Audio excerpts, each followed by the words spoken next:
Olá, estudante, tudo bem? Professor Rodrigo Orgeda aqui falando contigo. Vou falar um pouquinho sobre o mapa. Bem, a bem na verdade é que a gente já conversou sobre todos os assuntos que estão presentes no mapa, mas o professor Luiz recolheu ali as dúvidas principais. Então eu compilei e estruturei aqui um desenho para retirar essas dúvidas e poder dar algum direcionamento assim um pouco melhor para quem ainda não conseguiu fazer sobre as questões do mapa. Obviamente que eu não posso resolver o mapa, eu não posso dar mais dicas do que eu vou falar aqui, só que eu vou esclarecer alguns conceitos que às vezes não tenham ficado ali tão claro, tá? Para resolvê-lo. Então, vamos olhar porque tem bastante coisa aqui de dúvida e conforme a gente vai passando as unidades, talvez essas dúvidas sejam sanadas, assim eu espero. A nossa primeira questão do mapa, ela está, isso já deve ter percebido, diretamente relacionada à nossa unidade 1, que é a introdução aos fenômenos de transporte. E nós trabalhamos ali com balanço de massa, principalmente. Entre outras coisas, trabalhamos com balanço de massa. Então, agora só uma pincelada em relação aos conceitos.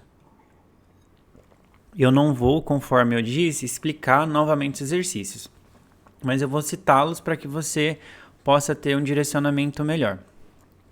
O primeiro deles é que quando a gente vai avaliar um sistema, um processo, nós podemos dividir em várias fronteiras do sistema, correto? Imagina que nós temos dois processos, eu posso avaliar tanto esse processo aqui, o primeiro isolado, eu posso avaliar tanto o segundo isolado, como eu posso fazer a minha fronteira do sistema global, né? Daí as entradas seriam F1 mais F2 vai ser igual a P1 mais P2. Um segundo ponto conceitual importante é saber o que é fração, seja fração mássica, seja fração molar. Isso é um conceito simples, mas independente. Vamos dar uma olhada aqui, que fração mássica de um componente A vai ser a massa daquele componente A sobre a massa total da nossa mistura ou solução. E o que é a fração molar? A fração molar é um conceito bem similar, só que agora a gente vai estar trabalhando com o número de mols. Então eu tenho o número de mols ali do composto A sobre o número de mols total da minha mistura ou solução. Nós fizemos um exemplo, que foi o exemplo 3, correto?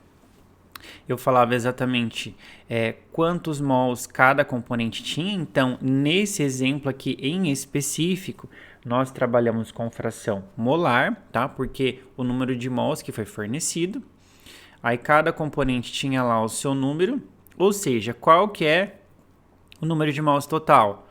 A somatória. Correto? A gente soma e vai estar sempre no denominador o mesmo valor. A gente consegue ver aqui.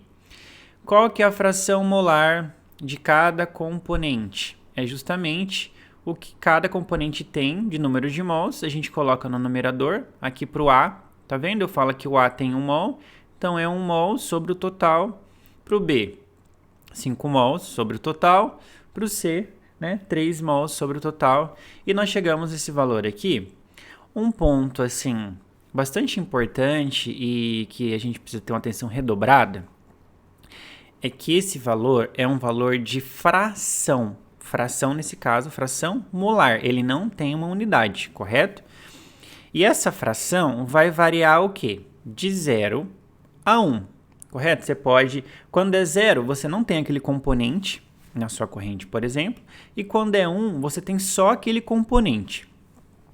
O que a gente sabe também? Que a somatória de todas as frações molares ou mássicas, isso tanto faz na minha corrente, ela vai ter que ser igual a 1. Fala, professor, o que é então a porcentagem? A porcentagem seria esse valor aqui multiplicado por 100.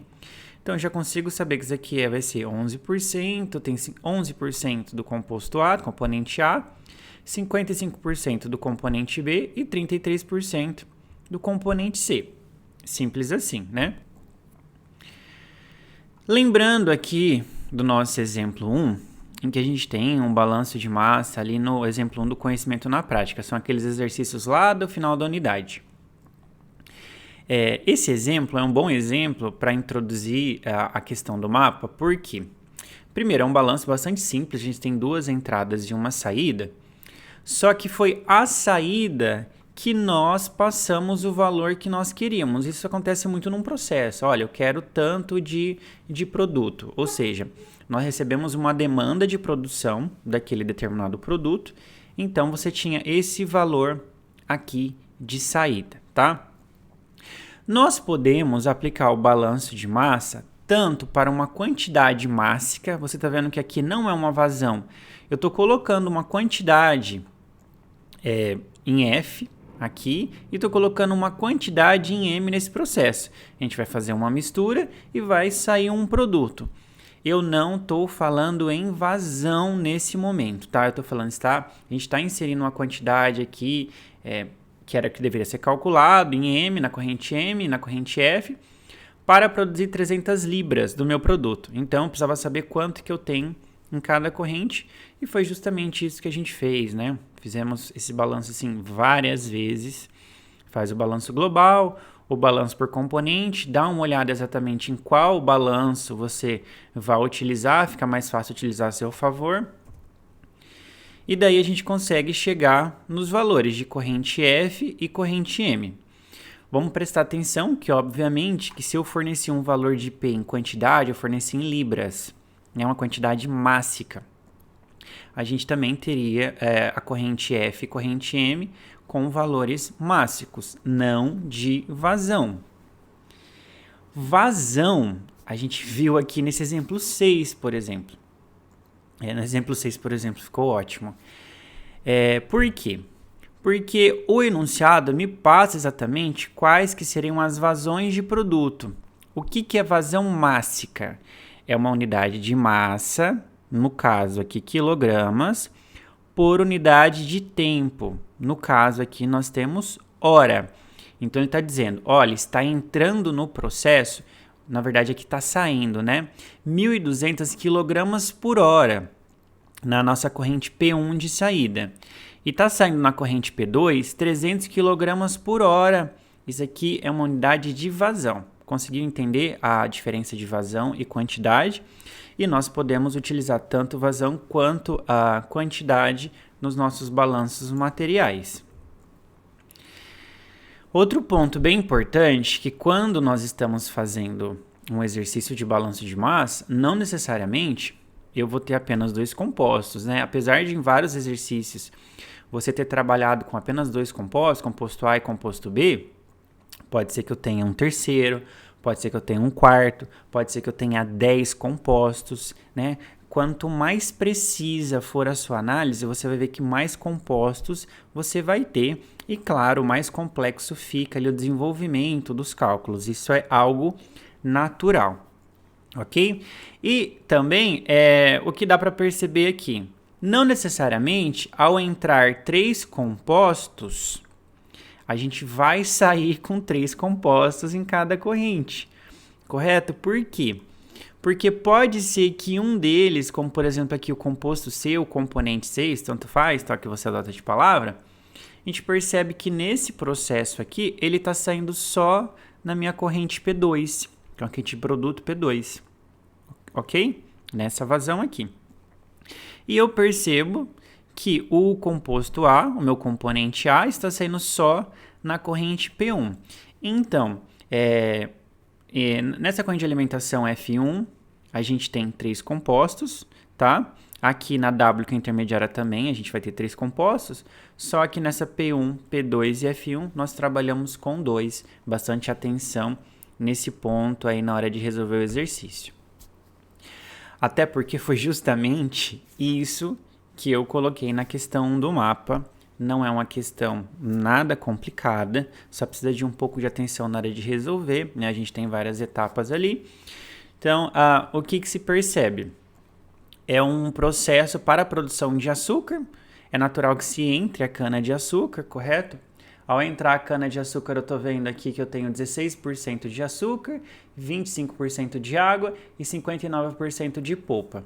Lembra que eu acabei de falar? Porcentagem não é a mesma coisa que fração. E o que a gente trabalha no balanço de massa? Com fração. Então, precisa transformar isso aqui em fração. Primeira coisa.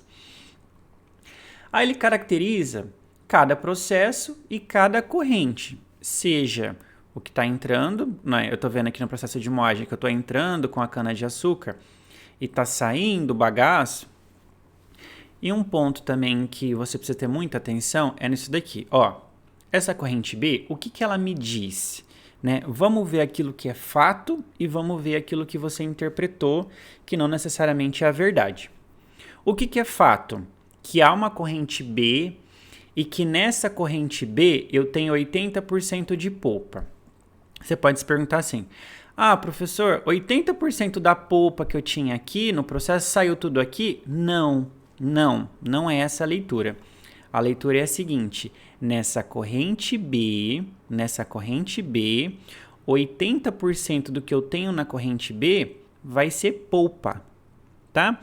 Então, imagina que eu tenho uma vazão ali da corrente B como um todo, né? A vazão total da corrente B, de 100 kg por hora, ok? E daí eu falo assim, 80% é polpa. Em relação à vazão, quanto seria de polpa? Ora, vai ser 80% de 100 kg por hora, então seria 80 kg por hora. Essa é uma outra forma de demonstrar o resultado. Exatamente o que eu perguntei. Olha, me representa aquilo em quantidade de vazão de corrente e em porcentagem, desculpa. Falei, informe o resultado em porcentagem, tá? Em vazão mássica também. O que seria porcentagem? 80%, 70%, 60%. Não foi exatamente isso que eu perguntei, estou só passando um exemplo. O que seria vazão mássica? Você pega esses 80% e multiplica pelo total. Se for 100 kg por hora, vai virar ali 80 kg por hora só de polpa. Se for 200, vai virar 160 kg por hora só de polpa. Fala, professor, então eu tenho 80% de polpa e o resto dos 20%? Exatamente isso eu quero saber. Desses 20%, quanto que eu tenho de açúcar e quanto que eu tenho de água? Eu vou ter tudo aqui? Em um determinado momento do processo, se não me engano aqui, nessa corrente H, eu falo, olha, agora toda a polpa saiu nessa corrente G. Toda a polpa saiu aqui. E eu tenho 95% de polpa. Significa que os 5% vai ser de açúcar ou 5% vai ser de água? Não sei, você tem que calcular. Né? A gente consegue fazer uma análise, normalmente de 5%, você pode falar o que tem de açúcar, o que tem de água. Mas como eu sei que toda a polpa saiu aqui na corrente G, na corrente H não pode ter mais polpa. Então, se eu comecei o processo com 3 componentes, depois do processo de peneira, eu já não tenho mais a polpa, eu começo a trabalhar com 2 componentes. Ok? Porque fica uma enorme dica para você fazer. Um segundo ponto que nós temos, também de atenção, é isso daqui. Olha, eu falei, gente, o comando da questão foi o seguinte, insira os 4 primeiros dígitos do RA, que vai representar justamente a nossa vazão de produto, de açúcar. Isso representa basicamente o que o mercado vai pedir, o processamento de pedido. Imagina que você trabalha numa indústria, aí vem o seu cliente vai pedir, olha, eu quero tanto de produção de açúcar, né, nessa vazão. Então, vai ser tantos quilogramas por hora, a depender do seu RA. Então, imagina que os 4 primeiros dígitos do seu RA seja 1000. Você coloca aqui 1000 quilogramas por hora. Onde vai estar isso? Vai estar aqui. Então, se eu passei a demanda de produto, faz muito sentido que você faça análise daqui para trás, porque se você fizesse daqui para frente, você tem que chutar um valor, né, de entrada e ver se ia chegar lá e ia bater. Se não bater, você tem que chutar outro valor de entrada e ver lá se bater. Isso aí é super improdutivo. Dá para fazer de uma forma automatizada em um software, até no Excel? Dá para fazer, mas não é o caso. O caso é que você tem uma demanda de produto e então faz sentido que você faça análise do cristalizador para trás e não da moagem para o cristalizador.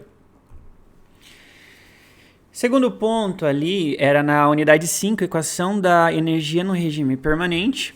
Obviamente que eu vou direto ao ponto. Nessa unidade a gente tinha um exercício muito, muito similar ao exemplo 3, correto? Com algumas diferenças importantes, e estava aí o que da questão, que você precisa prestar atenção, caso não tenha entregue ainda o mapa, correto? Então vou explicar de maneira bem sucinta o que falamos ali no exemplo 3, lembrando que eu não estou explicando o exercício do mapa. No final eu vou mostrar ali o exercício do mapa. O que havia de diferença principal nesse exemplo 3? O fato de ter uma máquina e o enunciado dizer que ele não sabia exatamente se essa máquina era uma bomba ou era uma turbina. E esse era basicamente o nosso desafio, né? Vamos fazer os cálculos e identificar num primeiro momento se essa máquina é uma bomba ou a turbina. Ao identificar se é uma bomba ou a turbina, aí eu consigo passar para os cálculos de rendimento. Então, vamos relembrar. Como a gente começa? Levantando as hipóteses de Bernoulli, as 6 hipóteses, e retirando uma delas, que é a hipótese que fala que nós temos ausência de máquina. Ao retirar a hipótese de ausência de máquina, significa automaticamente que agora eu tenho presença de uma máquina. Então, eu preciso inserir a carga da máquina na nossa equação de energia ali de Bernoulli, que agora acaba perdendo uma das hipóteses. Correto? Então, a gente começa a fazer o desenvolvimento, porque eu preciso saber ali a cota, a altura que está, eu preciso saber a velocidade em um dos pontos na seção e a velocidade na seção 2. Eu preciso saber a pressão na minha seção e a pressão na seção 2 para conseguir isolar esse valor e ao ver o valor eu vou saber, ele é positivo ou negativo e consigo passar a informação, concluir se é uma máquina ou turbina. Bem, a gente vai fazendo desenvolvimento, né, adotando algumas premissas, por exemplo, eles estão na mesma cota, no mesmo plano horizontal de referência, então Z1 é igual a Z2, corta os dois, aí vai simplificando. No segundo momento, eu vou analisar as questões de pressão. Olha, os dois tanques estão abertos para a atmosfera, então a pressão vai ser igual a zero, porque a gente está trabalhando numa escala efetiva, né, numa escala manométrica. Caso contrário, se fosse absoluta, eu deveria considerar a pressão atmosférica. E daí, nessas considerações que são necessárias de serem feitas, a gente vai simplificando ainda mais a nossa equação de energia. Aí faltava calcular a velocidade, a gente conseguiu calcular a velocidade por meio da equação da continuidade, que nós trabalhamos na unidade 4. Então, eu falei isso várias vezes. Falei, olha, dentro de mecânica dos fluidos, nós vamos aprender algo ali na unidade 2, vamos usar na 3. Aprender algo na 3, usar na 4. E assim sucessivamente. E foi exatamente o que aconteceu aqui. Por fim, nós chegamos à conclusão de que nós tínhamos uma carga da máquina igual a 10 metros, né? Falei também várias vezes que por que essa carga é representada em metros? Porque eu estou representando a energia em função de uma unidade de comprimento. Isso facilita os nossos cálculos. Ao chegar a um valor dessa carga da minha máquina de 10 metros, no exemplo 3, tá, estudante? Não confunda, não estou resolvendo o exercício do mapa. Eu sei o seguinte, falei, olha, é uma bomba, né? Isso daqui é uma bomba, porque é positivo. Então, já que é uma bomba, agora eu vou calcular a potência. E é muito bom saber dessa equação aqui. Essa é a potência que a bomba vai fornecer ao fluido. Não é a potência total da bomba. Correto? Muita atenção nesse ponto. E vazão foi fornecido, o peso específico do fluido que a água foi fornecido. E o HM nós calculamos. Aí a gente consegue calcular essa potência aqui, mais uma vez, foi a potência cedida ao fluido, foi a potência que a bomba forneceu ao fluido, de 3.000 watts. E daí a gente consegue entrar na questão de eficiência, já que é uma bomba. Então, qual que é a potência, né, da bomba, que está no denominador?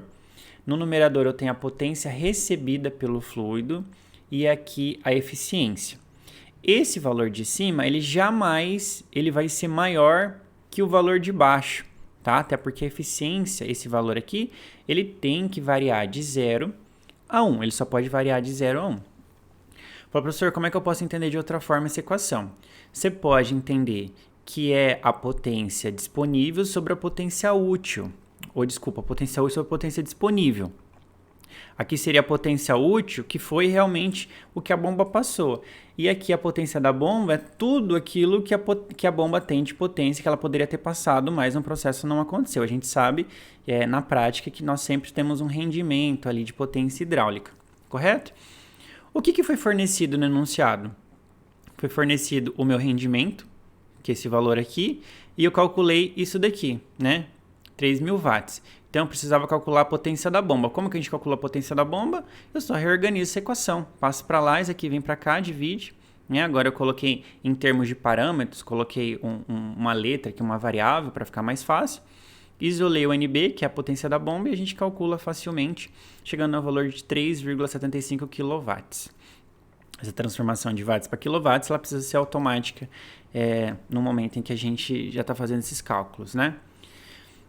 Olha só, muito parecido. Qual que é a diferença aqui? É que eu já disse, é uma bomba. Falei, gente, é uma bomba. Né? Não precisa calcular para saber lá se vai chegar e ver se é uma bomba ou turbina. Temos uma bomba. E também as unidades estão diferentes. Você precisa ter muita atenção na hora de converter as unidades, utilizar as unidades, ou saber exatamente se elas serão utilizadas ou não. Esse era o grande desafio dessa nossa questão 2. Não tem nada de complicado, só precisa de um pouquinho de atenção. 3. Escoamento em condutos forçados, que era a nossa unidade 6, a última unidade de mecânica dos fluidos. Entre outras coisas, eu falei sobre a questão de perda de carga e muita gente, inclusive, acaba entendendo essa unidade como perda de carga, mas o nome dela é escoamento em condutos forçados. Iniciei falando, olha, temos 2 tipos de perda de cargas em instalações hidráulicas, correto? Podemos ter a perda de carga distribuída em condutos longos, em condutos retos e longos, e também temos perda de cargas singulares em singularidades. Pode ser no estreitamento, pode ser numa curva, pode ser num registro, né? Aqui também a gente tem um estreitamento, se tivesse um alargamento também seria uma singularidade. Qual que é a perda de carga total? É a somatória da perda de carga distribuída mais a somatória da perda de carga singular. Contudo, nos exercícios que nós fizemos durante a disciplina, não necessariamente eu tenho as duas ao mesmo tempo. Então, em vários momentos, nós tivemos ou só a perda de carga distribuída ou só a perda de carga singular. Então, vou falar sobre ela de uma forma separada agora. Perda de carga distribuída. Eu tenho essa equação, correto? Tudo isso daqui você já sabe, ali comprimento, velocidade, aceleração da gravidade, diâmetro hidráulico, não é propriamente o diâmetro, dá uma olhada numa tabela. A única coisa, o único fator aqui que poderia ser algo de maior dificuldade é esse coeficiente da perda de carga distribuída ou simplesmente o nosso fator de atrito. Esse fator de atrito aqui, por sua vez, ele está em função, olha a leitura matemática, do número de Reynolds e da nossa rugosidade relativa, que é calculada por meio da razão do diâmetro hidráulico e da nossa rugosidade uniforme, que é um valor tabelado. Então, a depender do número de Reynolds, o que o número de Reynolds ele faz mesmo? Ele caracteriza o meu escoamento em escoamento laminar, turbulento ou em transição. Correto? Temos esses valores aqui. Se eu falo, olha, eu quero um escoamento laminar, qual que é o valor máximo que eu posso ter, valor máximo inteiro, para manter um escoamento laminar? Você pensa, se o Reynolds menor do que 2.000 caracteriza um escoamento laminar, e presta atenção aqui que eu não estou falando menor ou igual, o conceito fala menor. E se eu quero um número inteiro, qual que é o valor de escoamento laminar máximo que eu posso ter? 1999, ok? Aí eu falo, olha, o escoamento turbulento, ele precisa ser maior que 2.400. Qual que é o valor mínimo de Reynolds para que eu tenha um escoamento turbulento? Eu vou falar, olha, você vai ter que colocar um valor de 2.401. caso seja um valor inteiro. A perda de carga singular, por sua vez, ela é calculada por meio dessa relação aqui. Bem, velocidade e aceleração da gravidade, você já sabe com toda certeza. E esse Ks é o coeficiente da perda de carga singular, né? Que é a função do número de Reynolds e das características geométricas da singularidade. Significa o quê? Que esse valor de Ks é um valor tabelado. Você lembra lá no nosso livro, a gente tem uma tabela com vários valores de Ks, a depender das características geométricas da nossa singularidade. E um segundo método que nós tínhamos para calcular a perda de carga singular é o método do comprimento equivalente. O que é isso? Vamos ler aqui novamente. É um comprimento fictício que, para uma tubulação de seção constante de mesmo diâmetro que a singularidade, produziria uma perda de carga distribuída equivalente à perda de carga da própria singularidade. Em outras palavras, ele está dizendo o seguinte: se eu pegasse aquela singularidade e transformasse ela em um diâmetro constante, como se fosse um diâmetro reto, um tubo reto, né? Aí eu posso falar, vamos fazer essa equivalência da perda de carga singular para uma perda de carga distribuída. E ó, foi justamente o que ele fez. Ele comparou a perda de carga distribuída à perda de carga singular e ao invés de colocar aqui um comprimento, que é o comprimento real, ele falou, vamos colocar esse comprimento equivalente para eu ver quanto que eu teria de comprimento se essa singularidade fosse um tubo longo, certo? Então, o método comprimento equivalente também está em função do meu Ks. No fim das contas, você coloca lá, né, você consegue chegar a essa equação que está relacionando tanto o meu comprimento real da nossa instalação hidráulica quanto o comprimento equivalente. Então, a gente chega na questão 3, ok? Que também é uma questão parecida assim, com uma das que a gente fez no livro. E aqui cabe a pergunta. Estamos falando sobre perda de carga distribuída, estamos falando sobre perda de carga singular ou nós temos os dois casos? E se a gente tem os dois casos, a gente precisa somar, correto? Então fica essa pergunta para você. Aqui é perda de carga distribuída, singular, ou tem os dois casos, a gente precisa calcular a perda de carga total. Vamos finalizar então com a nossa unidade 8, que foi sobre trocadores de calor. Entre os diversos assuntos que nós conversamos dentro dessa unidade, eu falei para você sobre a diferença do perfil de temperaturas quando eu estou no escoamento paralelo, aqui, correto? E quando eu estou no escoamento contracorrente. O que é escoamento paralelo? Tanto o fluido quente como o fluido frio vão entrar pelo mesmo terminal, que é esse terminal aqui à esquerda. E o perfil de temperatura aqui no nosso gráfico, ele indica exatamente a mesma coisa. Olha lá, o fluido quente está entrando na temperatura bem alta, né, bem maior, e o fluido frio aqui na temperatura menor. Conforme eles vão escoando aqui à direita para o segundo terminal da direita, o fluido frio vai aquecendo e o fluido quente vai resfriando. O mesmo pensamento a gente utiliza para o escoamento contracorrente, só que agora o fluido frio vai entrar desse lado do terminal e o fluido quente está entrando aqui desse lado do terminal, ou seja, dos terminais opostos, dos polos opostos. E a gente vê que o perfil também vai ser um pouquinho diferente. Nesse caso do contracorrente, o fluido frio consegue sim sair na temperatura maior que a saída do fluido quente, tá? Agora, conceitualmente, o que era importante aqui todo mundo saber? Eu preciso de um ΔT para colocar nas minhas equações, correto? Sem esse ΔT eu não consigo resolver, eu não consigo te falar qual que é a taxa de transferência de calor, entre outras coisas. E se você analisar esse perfil de temperatura, você percebe claramente que nós não temos um ΔT fixo aqui. Esse ΔT ele vai variar conforme o escoamento acontece. E se eu não tenho um ΔT fixo, eu preciso utilizar desse conceito de média logarítmica das diferenças de temperatura. Na verdade, que faltou diferença para ter o D certinho. E o que ele faz? Ele vai pegar um terminal ali, esse terminal aqui, tá? Da esquerda. E o que ele faz? Ele pega a diferença dos fluidos que estão entrando naquele terminal. O que eu estou fazendo aqui? Nesse primeiro terminal está entrando o fluido quente e está saindo o fluido frio. Opa, desculpa. Está entrando o fluido quente e está saindo o fluido frio nesse terminal. Ou seja, eu estou trabalhando com escoamento em contracorrente. E no outro terminal, aqui da direita, está saindo o fluido quente e está entrando o fluido frio. Tá vendo?